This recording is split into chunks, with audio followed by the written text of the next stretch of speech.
Hello, everybody. Welcome back to another episode of Oh Shoot. I'm your host, Cassidy Lynn, and we're back with another episode. Welcome back to your favorite photography podcast. If you're new here, basically, I do podcast episodes about photography, and I just try to make this like a safe, relatable space for you guys. I share a lot of education on here. I also read a lot of your guys' stories. I give advice. I do guest interviews. We do it all. And I have been posting an episode every week since I started this, which was over 3 years ago at this point, 3 or 4 years ago. So welcome. I'm so excited that you guys are here. We are doing an advice column this episode. This is one of my favorite episodes. I try to do this every month. If it's not every month, I do like every other month, but you guys always have such a vast, such an array of things that you need that you need advice on. So I'm here to give it. And like I always say, this is just my opinions. I'm just here to give my personal advice. Take it or leave it, how you want to see it. So before we get into it, I wanted to talk about this video that I posted on TikTok because I think it's just very interesting. And I got a lot of comments and responses to it. So I basically posted a TikTok about 2025 weddings. And essentially I just was talking and I've been talking to a couple of photographers and I just wanted to see if anyone else has been feeling like 2025 looks so weird and different for them, for bookings and everything. Like it feels slower. It feels like less inquiries. It feels like more ghosting. And I got a lot of responses of people feeling the same. And for me, I do a lot of different things. Weddings is not like my main thing that I make money from anymore. So it's like, for me, I can be like, oh, it's okay. It's slow. It's whatever. But for a lot of people who are full time, like that is your main source of income. That's a really big deal. And I just wanted to make this video basically giving people a space to kind of be sharing about how they feel. A lot of comments of people being like, there are a couple of people that were like, oh, it's completely normal for me. But a lot of people being like, I'm getting a lot of last minute inquiries. Like I've been getting a lot of ghosting. Like I don't have, like things aren't really booked out for me. So I don't know. It's weird. And there's a lot of different reasons that something like this can happen. And I don't know if it's just like me that's feeling like things are a little bit slower almost. And honestly, it's not my 2025. It's 2026. Like I'm at the point where 2026 is open for booking and like I have like one thing booked and it's March. And normally like I have quite a lot booked. Like by the time halfway through the year, it's like, okay, I'm like basically stopping taking stuff. So very strange. Anyway, if you're someone that feels like this year is really weird, next year's shaping up to be weird, just know that you're not alone. In this season, it's great to learn and adapt. There are some things that you can do to kind of help things. Maybe you start focusing a little bit more on marketing. Maybe you need to change a little bit of your style or something. Like maybe something needs to change. I don't know what it is. To help you get more bookings. And I will say a lot of your guys' submissions, like usually for the advice column, half of it is just like, how do I book? I need clients, whatever. And so we're going to talk about that definitely today for sure. So let's get into it, shall we? Okay. First submission. The first piece of advice we're going to give is about websites. This person says, I need help creating a website. I have no clue where to even start and it's so overwhelming for me. You came to the right place because I will tell you. So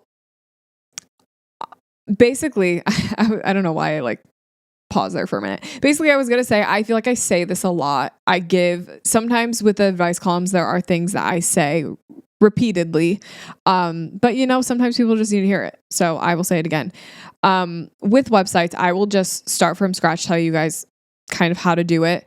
I personally hired a web designer, someone to design my website for me, set it up, do my branding and everything, but totally get that is not within everyone's budget. It's expensive. It's like really, really expensive.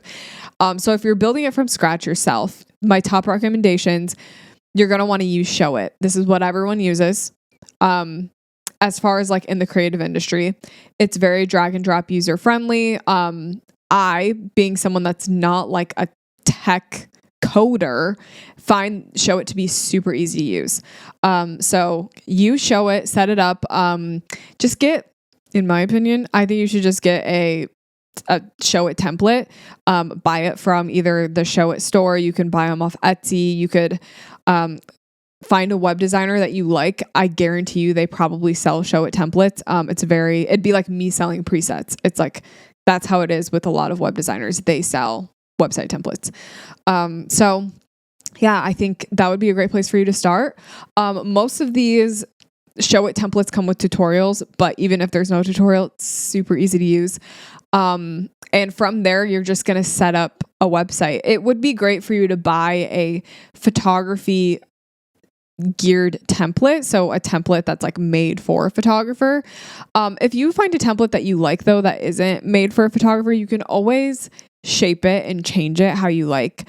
A big thing with websites, so you're going to create it on Showit and everything, but you want to make sure you have a consistent logo, fonts and colors. So that's kind of like your branding kit is what it's called. So I might go to a web designer for that. Maybe just to get the logo, and then you can do like fonts and colors yourself or whatever. And then when you get your Showit template, you're going to plug those things in. You're going to put in your logo. You're going to add your fonts, add your colors. Sometimes these Showit templates come with their own fonts and colors that look really good. So you can kind of just go with that too. So that's where I would start. Make sure with your website that you have a couple of key things in your menu. You want to make sure you have a home option so people can always navigate back to home. An investment page that talks about how much you charge. My investment page is my number one page that people visit after they are on my homepage. Like by far the most popular thing people do right away. They start on my homepage and they go right to my investment page. So you want to make sure you have an investment page, have an about page that talks about you. Make sure you have a page that showcases your work, but not just like a portfolio page with all of your random photos put together. You're going to want some sort of like blog or something where you can show like sessions and kind of like blog sessions and weddings, and they're all kind of separated and someone can click on it and like see the entirety of a gallery. And I say entirety with air quotes because it's not going to be the entire gallery, but they're just like blog posts with each session or wedding or whatever. What else are you going to want? You're going to want a contact page for sure. Make sure you're using like a Honeybook or a Dubsado contact form that you can just embed on your website. That's super easy. Yeah. Other than that, if you don't know what else to have on your website, like just you can literally go on my website. Don't copy it, obviously, please, but just go and like look to see like what another photographer would have like on their homepage and like what navigations they have. That can always help with trying to figure out like, oh, most photographers have like an experience page, or this person did, this person didn't, and figure out what it is that you want on your website. So those are the standard things to have on your website. I hope that gave you a good enough answer. Let's move on. I've had a couple of clients reach out and I'm unsure how to handle this. Basically, my photography clients ask if they can book a couple session, but they also want to take senior pics at the same time. I don't mind taking senior pics and adding in a boyfriend or girlfriend for a few photos, but I do find it a little weird that they want couples pictures and then they want to switch into their cap and gown for their own personal pictures. I sort of feel like I may be getting ripped off because I could be booking 2 shoots from this one client and possibly making more income. Should I not be allowing this? Am I overreacting? Please help. Love the podcast. No, I don't think you're overreacting at all. The amount of like kind of like anger that this instills in me, because I'm like, I don't know, it's just rude of someone to just like switch into like, that's a totally different session. Maybe this is something you need to clarify when someone books with you. Let's say someone books a grad session. In your like initial emails with them, like make it very clear in the contract as well that you're only doing grad photos. That might be a great thing to just add into the contract. It's only grad photos. If they ask to bring whoever along, you can tell them yes, but I'm only taking like 5 photos of you in like one pose. Because ultimately that's not what they booked you for. And you can say that. And it's not unreasonable to say that. If someone books you for a couple session, make sure you're communicating, have it in the contract to communicate with your client. We're only doing couples photos. I'm not doing LinkedIn headshots. You're not switching into your business attire and I'm taking a headshot for you. Like you're not switching into your cap and gown and then unless they want to do an add-on. So if this is something someone asks, like let's say someone emails you before their couple session. They're like, hey, can I bring my cap and gown, switch into it for a couple photos? Be like, yes, there's a $250 add-on fee. Happy to do it since we're already there. It'll be an extra like 20 minutes of time, costs you $250, costs you $500, costs you $100, whatever it is you want to charge. Make sure you're charging extra for that. That is the best way to prevent this. You're not overreacting at all. In fact, your gut reaction is right. Like it's not cool. And what makes me even madder is like when you do that and then like they don't credit you too. And it's like, not only did I do your senior photos and couples photos, but now you're not even crediting me. Like it is a sign of someone they're testing how much they can walk all over you. You know, it's like a little test. And then if you let them, if you give them an inch, then they're going to take it a mile, right? Okay. How did you start to introduce yourself and your brand to your website and social media? I'm trying to figure out how to start to form a brand, and I'm going to put myself out there to attract clients using personal branding. Thank you. So this question is very like vague and generic. I would say the best thing to do is to start incorporating your face into things.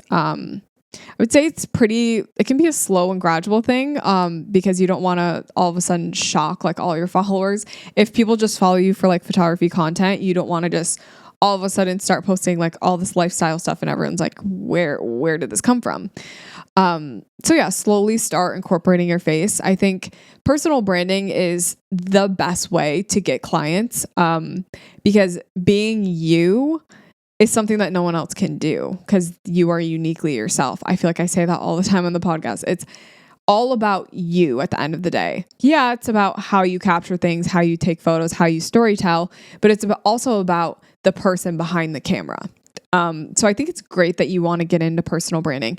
I've never even heard it called that before. I feel like showing your face and you being a part of your brand is just simply like how it should be.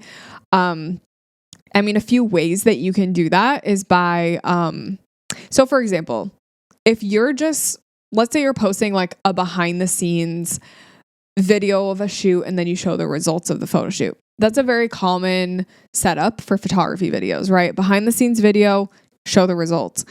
What I want you to do is instead of just video results, I want to see like a video of you like reacting, like literally you turn the camera around on yourself and you're like, like you're acting like shocked. Then you show the behind the scenes video and then you show the results. What that does is it ties your face to the results. If you're just showing back of your head while you're shooting and then the results, it doesn't tie you into those results. It kind of just leaves it like that. I think there's a time and place to show your face and not show your face, but I think the more you can, the better. Another way to incorporate yourself into your work and into like social media and stuff is doing voiceovers. So again, if we're just showing behind the scenes and then results, instead of just doing that and adding music over top, let's add a voiceover. Walk me through what you're doing. One of my like best performing videos was me literally just showing a video of me shooting something. I think it was like a wedding. And then I voice over it on top of it and walked through all the steps of it. Bada bing, bada boom. That's how you add personal brand.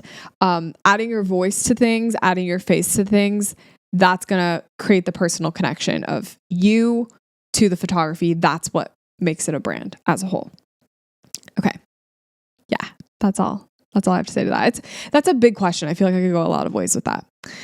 2025 has been very slow for me because I relocated, and all I see on other people's stories is how fully booked they are and how fast the 2026 days are going, etc. Any tips on how to stop comparing myself? First of all, I would also love any encouragement and tips on how to quickly find and book more weddings when it's already 2025. And I pretty much missed the train with booking weddings. I just started a new meta ad, so fingers crossed that works out, but I'd love more ideas. My following is very small, around 2,500 followers, and engagement has been terrible on Instagram, 20 to 30 likes per post. It used to be so much better. This was a very important submission for me to include because I think a lot of you guys find yourself in this boat. Based on the submissions I was reading, this is a lot of you guys. So we're going to try to talk through, we're going to troubleshoot here, see what we can do. So the first thing that this person asked is, how do I stop comparing myself? This is hard. It really is. Because when people are doing well, they love to post about it. Remember, Instagram's a highlight reel. People love to post the good things that are happening. And I think I don't love those posts where people are like, oh my gosh, I'm almost fully booked. But the idea of it is they're creating urgency. And on the flip side, like they're trying to create urgency within their clients. They're trying to showcase that they're desirable, right? That's why photographers post stuff like that. But on the flip side, it also discourages other photographers. And I think that's never anyone's intent, but that just happens. That's like two sides of the same coin. So how do you stop comparing yourself? Literally, you have to tell yourself when you're looking at something like that, they are not me. That is not my journey. And honestly, you just have to be happy for them. You don't know what they're charging. You don't know what they did to get those clients. You don't know if they're in a different stage of photography than you. You don't know how long they've been in the industry. You don't know if they're taking left and right, literally anything that gets thrown at them. You don't know if they have some sort of paid promotion they're doing. Like you just don't know. You don't know if that's even true, what they're posting.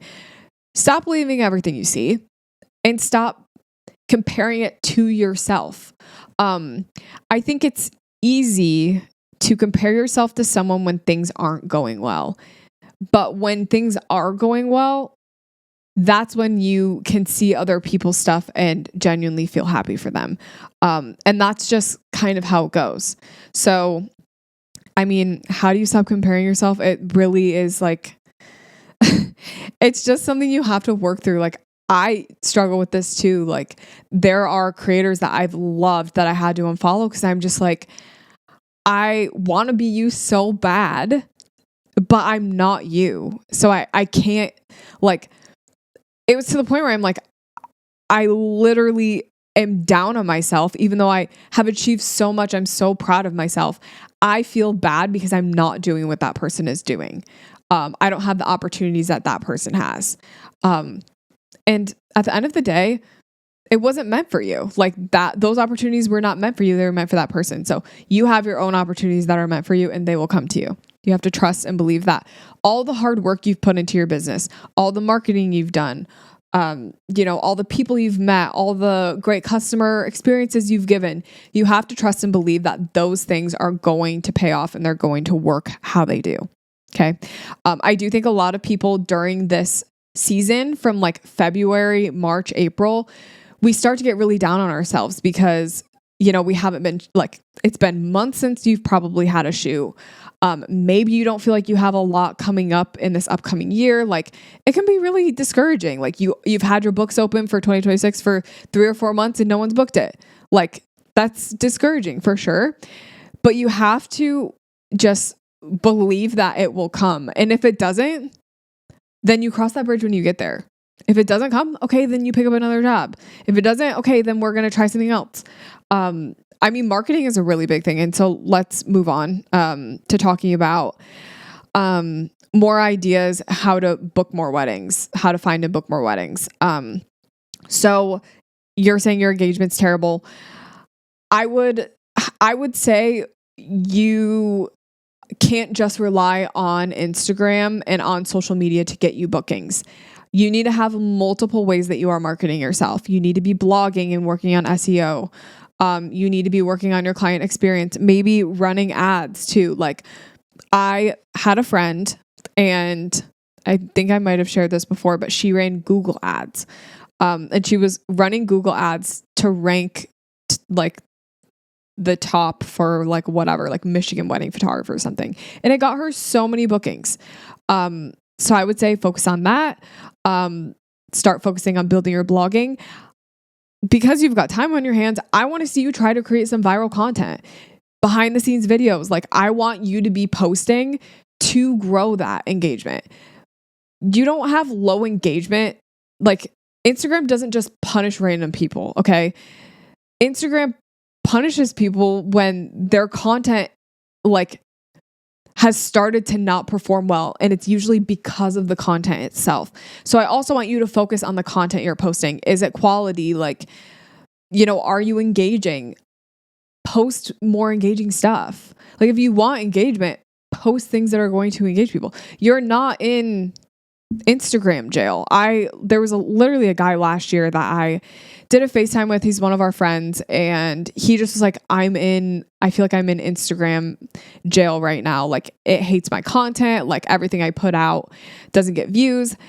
I gave him some advice, but he just kept going, kept improving his content. Now he has like 30,000 followers. He gets tons of likes on all of his stuff because he just kept going with it. Like, I know it's discouraging, but you have to be consistent with it. Keep improving your content. And you need to work on marketing yourself in other ways. Email lists, that's a great way to market yourself. Try Facebook, try Pinterest, try Facebook groups. I don't know, like, meet people, try Pilates. Do you know how many people are engaged that go to Pilates? Like, you just don't know. You have to put yourself out there and try new things. And maybe you make a video where you're like, I'm booking 2025. Like, I am willing to waive travel fees or whatever. Like, I don't know. Sometimes you kind of have to hustle and do what you have to do in order to get the bookings. Okay. I think that's all I have to say to that. That's really tough. I'm really sorry that you're dealing with that. How do I stay motivated as a photographer? This past year has been my first year as a full-time photographer. And in the spring, fall time was actually pretty busy for me. This past month has been extremely slow for me, with only getting a few wedding inquiries, which I'm grateful for. But lately I've been feeling some imposter syndrome, especially feeling like everyone is picking up a camera and calling themselves a photographer these days.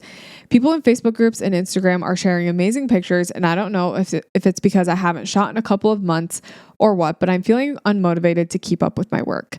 I even tried creating mood boards, taking some self-portraits, but I absolutely hated the way they came out. Any advice on how to stay motivated? I love your content, and the pod really keeps me sane. So how do you stay motivated as a photographer? My best advice for me whenever I'm feeling unmotivated is to create something I love. Once I love something, that really resparks it for me. So you said you tried to take self-portraits, you didn't love them. Try again. We don't just give up after one time, okay? You guys know this. We don't give up once. If you don't love the results, we try and we try again. That's how we get better. And I think for you, I really think just having something that's going to re-spark that, do something you love, plan a shoot, like do some weddings. A lot of the times, the amazing content that you're seeing is something that someone planned and went out of their way to make happen, like a content day, style shoot, something like that. Make it happen. Like, the dream shoots you want aren't just going to come knocking at your door. You need to make those happen so then you can get your dream shoots, right? That's kind of how it all works. So plan something that you're going to love, photograph something that you love, photograph something new, force yourself to pick up your camera even when you don't want to. Those are the things that are going to help you stay motivated. And also, something that motivates me is knowing that if I don't do it, no one else will.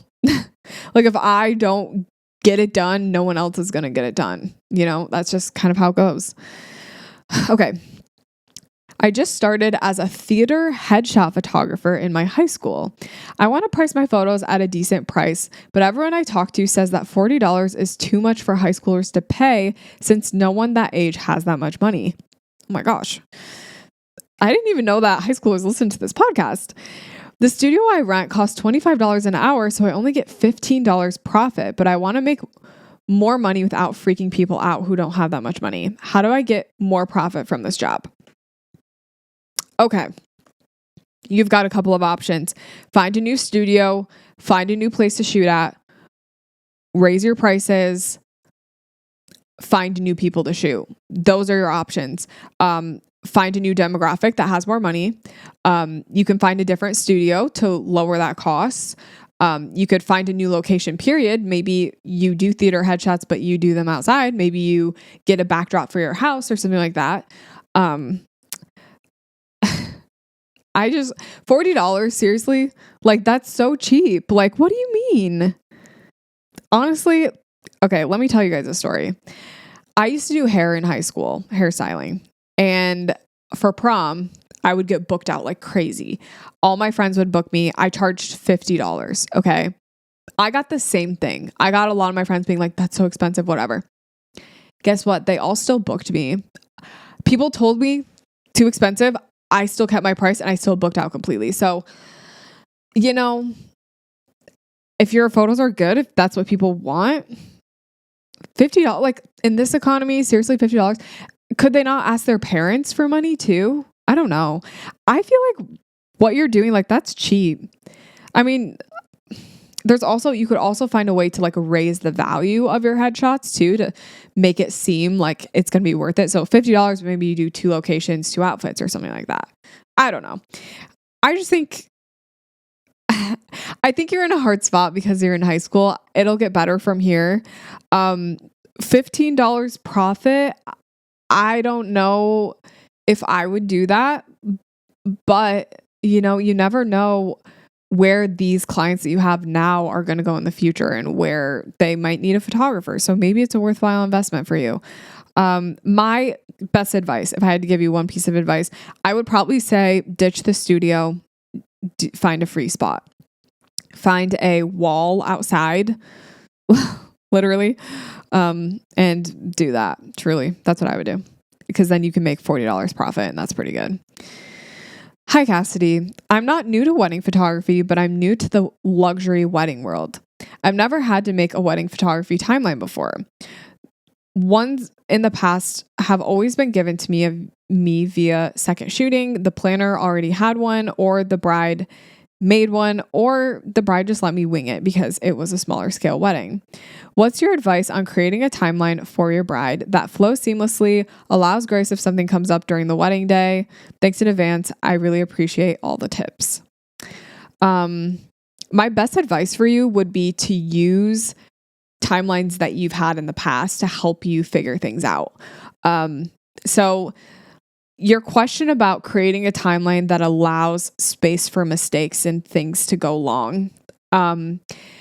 The best time for this is things that are out of your control, hair and makeup, like random people running late, things like that. Those are things that are out of your control. Areas that I find I can make up time are portrait time. So when the couple is getting their photos done, when the wedding party is getting their photos done, those are times where I find I can make up a lot of time, because I always give myself more time than what I need. So just a general, like, I'll just give you general rule of thumbs here. For me personally, I typically need around 15 minutes for detail photos at the beginning of a wedding day. Sometimes this goes a little bit longer, so sometimes I show up a little early. For getting ready, no more than like 20 minutes of the end of hair and makeup is usually what I tell people. And then we'll do around 15 to 20 minutes of like pajama pics or whatever, and then 15 to 20 minutes to get into the dress.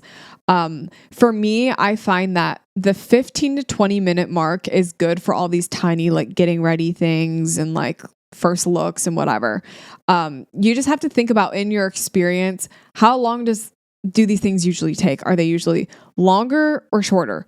Like PJ pics, those are quick. First looks, those are quick. What's not quick is family photos. What's not quick is wedding party photos.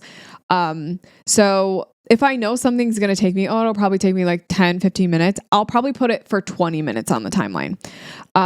Also a piece of advice, start backwards on your timeline as far as like when you arrive and depart. If your couple knows they have a sparkler exit at 10 p.m. and they need you there, if they booked you for 8 hours, 10 a.m. is your departure time, 2 p.m. is your arrival time. And that's just kind of how it goes. Figure out the last thing you need to photograph and then work your way backwards. So if I arrive at 2, that means I'm doing 2 to 2:15 is my detail photos. Then 2:15 to 2:45 is going to be my finishing touches photos. 2:45 to 3 is going to be PJ pics. 3 to 3:30, you're getting in the dress. 3:45 is the first look, and then, onward. With separate like things you have to photograph, like the couple themselves, wedding party, I always do 30-minute chunks. 30 minutes for the couple, 30 minutes for the wedding party. And 30 minutes is usually like the entire bridal party is like 15 minutes. And then the separate parties are like 15, 20, maybe 30 minutes. I would say 15, 20 minutes. And you always want to make sure you're baking in that time before the ceremony too, when they can go and hide. A lot of the times this is the buffer too. If you're running 10 minutes late, you might be able to sneak them in to hide 5 or 10 minutes later than they were supposed to. Or I find that I'm able to make up a lot of time during portraits because I can work through my poses really fast if I know I need to. A lot of the times a DJ will make a reception timeline, or your couple kind of has to figure that out a little bit. You can give them general gist of everything, but they need to figure out with their caterer when dinner is. Like they need to figure out when certain stuff is, and you can kind of help out with that timeline. Yeah. Okay. That was a lot, but basically look at past timelines, see what works. And a lot of the times I just need a couple of pieces of info. You need to know when dinner is. You need to know when the ceremony is. You need to know the final departure time. And then from there, you can kind of work backwards and figure it all out. Okay. Moving on. Sorry, I just talked for a long time. Needing to get my second camera and lens for my first weddings this year. I currently shoot on a 50mm, but what is your advice for my next lens? I can't decide if I should go for a wide angle or a zoom. Okay, so if you're wanting to get into more weddings, I definitely would say a zoom. Because weddings usually aren't going to be those super intimate weddings where you only need a 50mm. Even at an intimate wedding, I'm using an 85mm or longer for like a ceremony and stuff like that. So I would say a longer lens is what you would need specifically for ceremony, reception, like speeches, vows, rings. Like you need a longer lens for that stuff. You can't be right up in everyone's face all the time. Trust me, I've been there. I've shot an entire wedding with a 35 and it sucks. Because you have to literally be standing in front of the couple and no one else can see what's going on. So longer lens, definitely better. That's what I would recommend.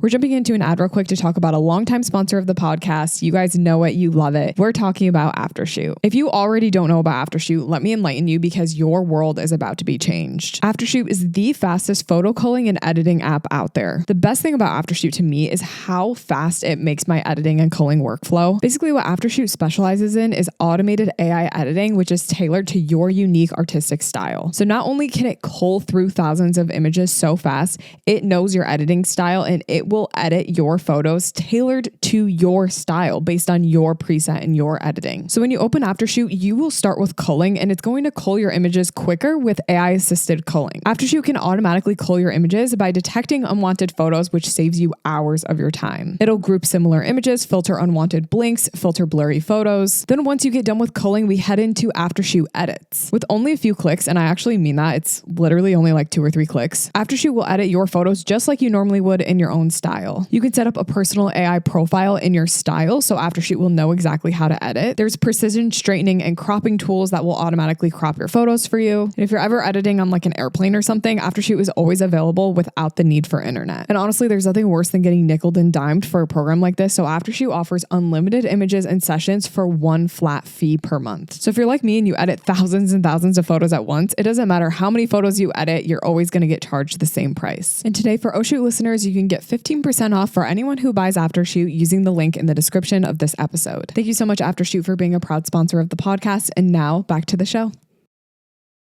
How do you get your foot in the door for wedding photography? This has always been my goal since becoming a photographer, to do weddings. I've reached out to so many wedding photographers in my area to see if they would let me assist or shadow them, or if they need a second or third shooter. I would love the opportunity and no one ever responds. Any tips on how to get experience, on how to get the experience needed to start booking weddings? So it sounds like you're trying every avenue you can and it's just not happening. So I would say getting the experience yourself is the only way you can do it. So number one, I would recommend creating your own wedding shoots, if you will, or, finding someone that has their dress, someone that has their tux, finding that couple and staging those photos, getting a bouquet, literally, there are so many things you can do to get that wedding experience. Now there are some things you can't mimic, like a reception. You can't really mimic like those people. And that's where it's going to come in, where you might need to work with word of mouth. Another great way to get your foot in the door for second or third shooting is making photographer friends. And a lot of the times people think that they need to make friends with the top photographer in their area, and that most of the time that photographer isn't willing to be friends with you because they know what you're trying to do. You need to be friends with the people who are on your level. You need to find those newer people that are also wanting to get into weddings, team up together and be like, okay, we're referring people to one another. We're gonna shoot weddings and you're gonna second shoot for me. I'm gonna second shoot for you. And we're gonna do this together. We're going to be friends about it. Maybe you don't even maybe that's not even what you agree upon. You just become friends with people. Becoming friends with photographers is the best way to become a second shooter. Get that wedding experience, because I'm picking a second shooter that I've worked with before or that I know I can trust. If a random person DMs me asking to be my second shooter, chances are very slim I'm going to use them because I have no previous experience with them. That's a gamble, right? I've done that one time. She ended up being an amazing photographer. But besides that, my second shooters are going to be someone I know and trust and someone I've probably worked with before. So the only way to get into that is with someone that doesn't have a pre-established relationship with other photographers. So someone that is on your same exact level. So I would recommend finding photography community.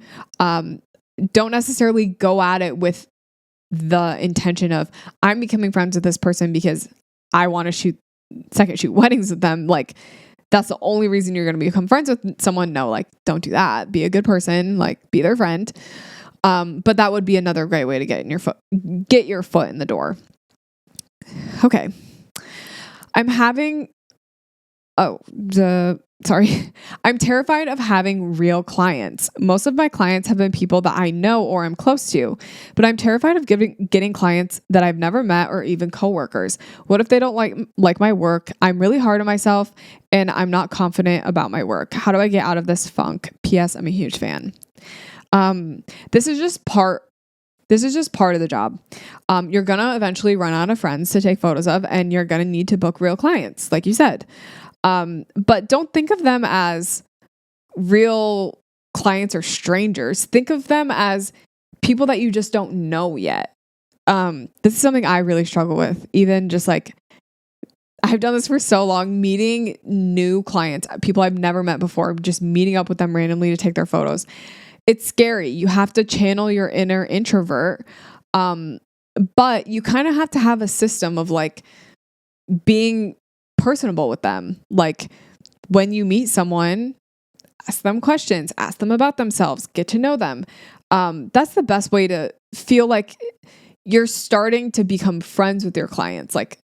that always makes me feel the most comfortable is when I meet someone I don't know, they're a client, and we just start chatting about each other. We are learning about each other. We're becoming friends essentially in the process.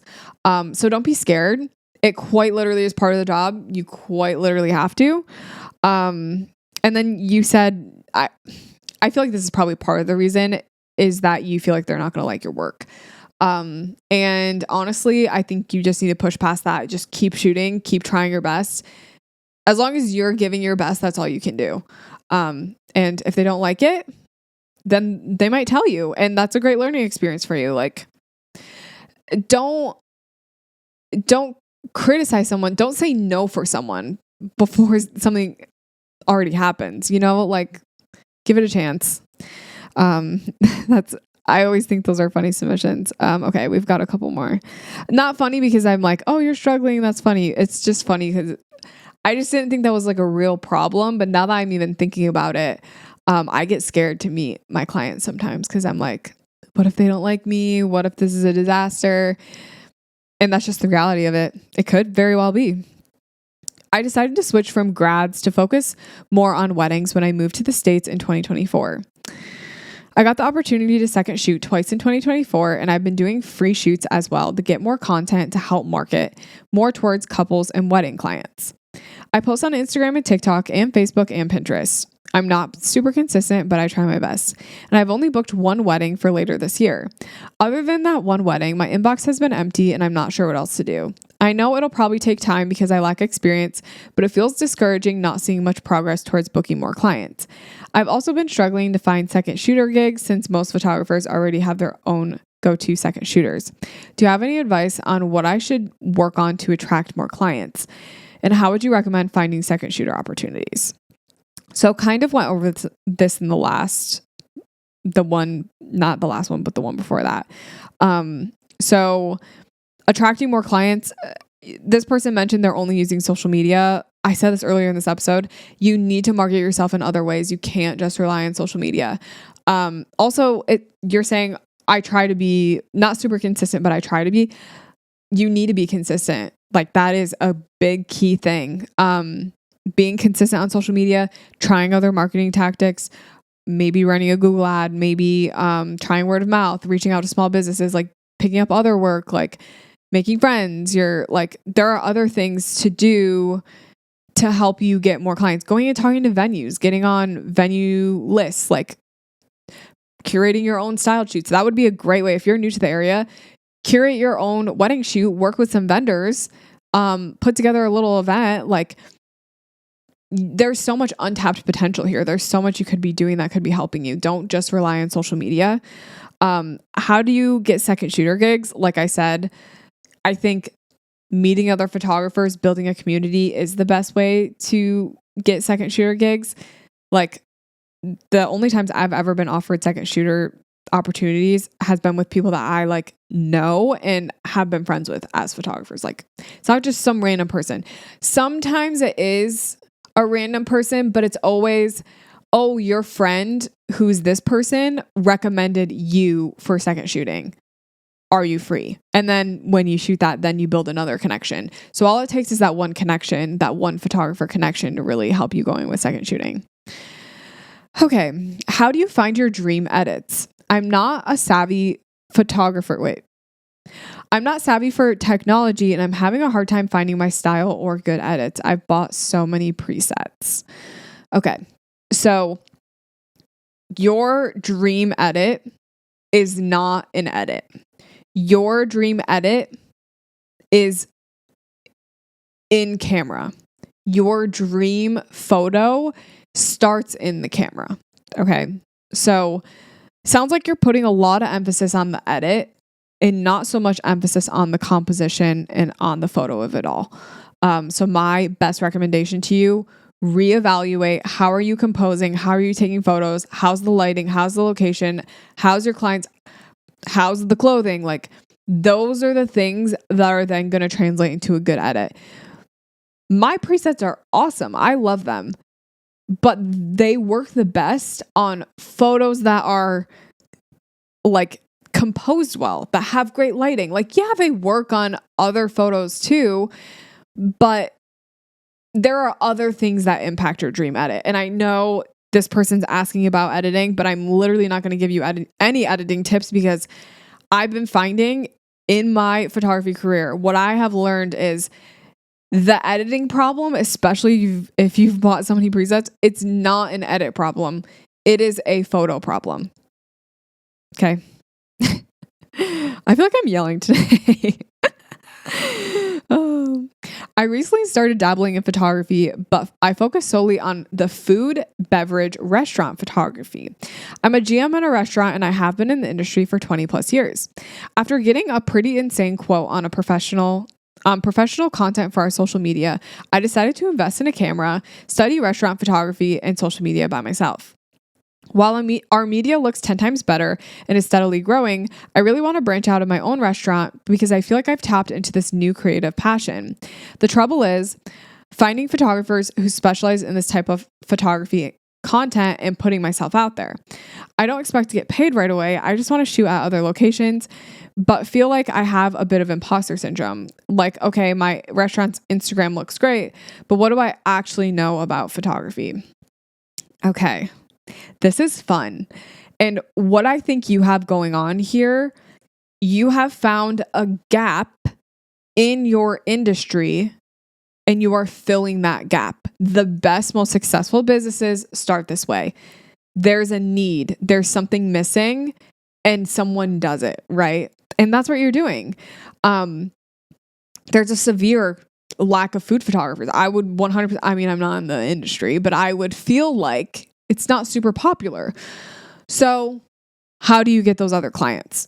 Number one, you can cold call or pitch yourself to people. Maybe offer it for free, maybe not.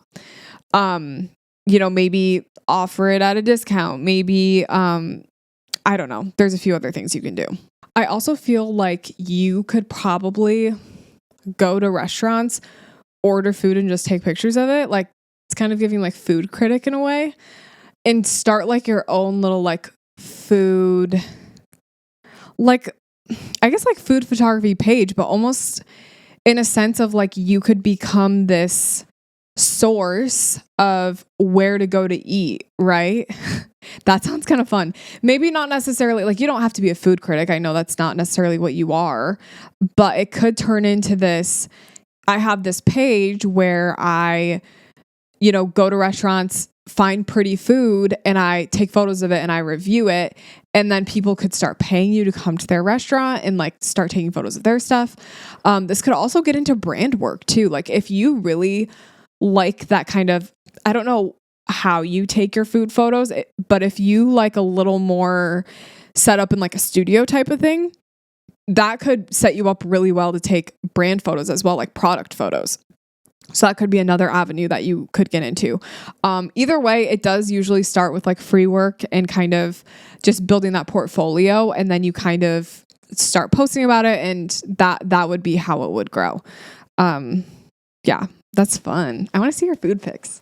Send them to me, DM them to me. About a week ago, I got a notification from my OneDrive that I need to clear some space because it was full. So I go through it and notice that it's mostly my Lightroom Classic backup. You know where this is going. I thought, hey, this is just my backups. I have physical backups on my external hard drive of photos and others saved with Adobe Cloud. What could go wrong? Well, what could go wrong went wrong. I deleted the whole folder thinking it would be okay. Next thing I know, when I was trying to edit a photo, I get the file not found. I thought, okay, maybe it's just an issue with that one photo, but I was wrong. I ended up creating a new catalog for my Lightroom Classic. Luckily, I was able to recover everything through both cloud and any that didn't sync, appointed to my external hard drive to reference from. Coming to my point, what's your advice for backing up photos? My 2 terabyte extra drive is full and my 4 terabyte drive is full now too. I don't have a lot of money to spend on another drive right now. Looking for an easier solution. Thank you. Well, I hate to break this to you, but if your hard drives are full, you need other hard drives. There's no way around it. You could go on your current hard drives and delete some stuff. Are you saving all the photos from every shoot you've ever done? Or could you just save the sorted RAWs instead of all the RAWs? Maybe that's something you could do. yeah, you really can't work around not having an external hard drive. Like you really, especially as a photographer, if you have bookings, if you have things coming up, you can't work around that. So I'm not really familiar. I don't know what you mean by the backups. Like I know when you are in Lightroom Classic, I know that it asks you, do you want to back this up? And you can say yes or no. So I'm assuming that's what you're talking about. When I make my Lightroom catalogs, number one, I make a new catalog for every session. I make sure that wherever I pull the photos from, that never changes, right? So I make sure that on my hard drive, I have got like the name of my couple, and in their folder, it says culled raws. I cull them in after shoot. All the sorted raws are there. And then when I create my Lightroom catalog, I import from that culled raws folder, and then those raw photos are never moving. Those are the photos that will always be there. And then my catalog gets created and saved into my couples folder on the external hard drive. So everything is on the hard drive. And then when I finish editing and I deliver the photos, I drag that Lightroom catalog onto a backup drive. That way the finished catalog is there, and like that's the backup process. Yeah, and I don't really know what to do about you not having storage unless you can sort through things. I don't know. Yeah, that's tough. Okay, we've got 2 more. I feel like I'm doing everything I can to promote my photography business. I'm posting on social media, running email campaigns, relying on word of mouth, attending expos, and more. But business still feels really slow. I see so many other photographers in my area constantly sharing tons of sessions. Seems like they're booked nonstop. I truly believe my work is good enough to have a steady flow of clients and my pricing is fair. So what am I missing? I mean, that's a good point. I think what's hard about this question is it's different for every person, and I feel like I've done like a couple questions even in this episode alone that are similar to this. What my gut is telling me to say to you right now is that you are not standing out. And that's really hard for me to say. It hurts to say because I feel like it's kind of hurtful and I don't want to hurt your feelings. Like if your work is good enough, okay, you're saying your work is good enough, you have a steady flow of clients, your pricing is fair. I mean, I do think it's a weird year. I've been hearing people blaming the economy. I don't know. But to be honest, like when someone is willing to spend any amount of money on a photographer, they're like, I need that person. It's because they do something creative and unique that no one does. They've got a creative eye. They're stepping outside the box, and they're, whether it's their personality, whether it's how they take photos, something, right? And that's what I want to encourage you to focus on is what is your unique aspect? What is your thing that you feel like your clients, no one can get this anywhere but with you. That's what I want to encourage you to find, work on, and then market that. Okay. I also want to tell you, I feel like attending expos, I don't know how effective that is. Okay. I'm sure it's effective for some people, but I feel like the ideal client is not always going to be there. I don't know. Okay. Last one here. Hi, Cassidy. First, let me say you have been the biggest inspiration and influence on me since I started photography. I love everything you do. Oh, that's so sweet. Thank you. Anyways, back on track. I shoot wedding and lifestyle photography. In the past year, I've been doing really well with seniors and branding sessions. These clients have been most of my income, with a few weddings here and there. The weddings that I'm shooting aren't exactly my ideal clients. They're great weddings, but they're slightly cookie cutter. I've had one wedding that I led that, I see. I had one wedding that I led that wasn't, and it photographed so amazing. I think what I'm wanting is higher budgeted clients that have more intricate details to the couples sprinkled everywhere. I just enjoy shooting events that are more upscale or even fun elopements. I recently second shot a more upscale wedding and it was amazing. I took great photos. I asked the main photographer if I could post them with her and tagging her, and she said, of course. I want to continue marketing that style of wedding. So would it be wrong to use those photos on my website or posting them on other platforms? Lastly, what would your advice be to reach those ideal clients and book more weddings? So your first question, is it wrong to use those photos on your website, posting them on other platforms? No, but I would just ask that lead shooter just to be sure that that's okay with them. Or if you signed a contract with them, just check that. That's great. That's great content to have for yourself. Love it. What would my advice be to reach those ideal clients, book more weddings? I think the best advice I can probably give you is people are not going to book something that they don't see on your page. So if they don't see you shooting luxury weddings, they're probably not going to book it. So unfortunately, that means you probably are going to have to create some sort of luxury wedding yourself. I feel like I'm always saying this. You guys might hate me for saying this, but creating some sort of luxury wedding content would be great for your portfolio. Also you second shot for this person that had an upscale wedding. Maybe you can keep second shooting for them. That would be a great gig to have, so you can continue to use those photos. Like maybe go to that person, ask them if you can use those photos for their website, and then also be like, I would love to second shoot any other times. Like I'm free, maybe even discount yourself. Like, because at the end of the day, you need those upscale photos in order to book them. So yeah, that would be my best advice. You mentioned elopements too. Like those are fun. I think you kind of just have to advertise, get some photos of that too. Like what it boils down to is I feel like it's very unlikely for someone to just take a risk on someone that doesn't have something in their portfolio already. So you need to somehow get those photos in your portfolio.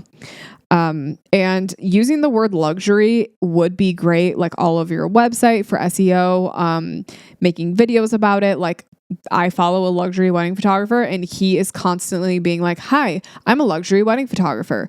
Like in his videos, it's like, he always makes sure that he says that he's a luxury wedding photographer, because even if he's not, even though he is, but like if he wasn't, him saying that to me makes me feel like, oh yeah, he is a luxury wedding photographer. Like I'll believe him, like, cause he's saying it. So yeah, it's a little bit of that mindset too. Okay guys, that's all I have for you today. Thank you so much for listening. I'll see you next week for another episode. Have an amazing rest of your day.